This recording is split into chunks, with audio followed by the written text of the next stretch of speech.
કરીએ કે જ્યાં ગોકળ ગતિએ ચાલતી બ્રિજની કામગીરીને લઈને પ્રજા પરેશાન। 7 વર્ષથી ચાલી રહી છે થાનગઢના બ્રિજની કામગીરી। બ્રિજનું કામ ઝડપથી પૂર્ણ કરી ખુલ્લું મૂકવાની માંગ છે।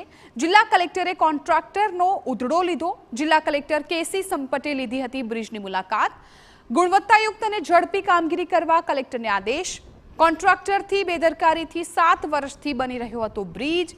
8 કરોડનો ખર્ચે છતાં ગોકળ ગતિએ બ્રિજની કામગીરી। થાનની એક બહુ જ મહત્વની જરૂરિયાત એવો જે બ્રિજ છે એ લગભગ જે છે એ તૈયાર થઈ ગયો છે અને જે આમ 26 જાન્યુઆરી અમે કહ્યું છે પણ મને લાગે છે ત્યાં સુધી મુલાકાત મેં લીધી તો ફેબ્રુઆરીના અંત સુધીમાં જે બ્રિજ છે એ આપણે ઓપરેટ કરી શકશું અને ખાસ કરીને એના જે સાઇડ રોડ્સ છે એ પણ આપણે ખૂબ ઝડપથી એ કામગીરી થાય એના માટે મેં સૂચના આપેલી છે। આ તરફ સમાચાર જૂનાગઢથી મળી રહ્યા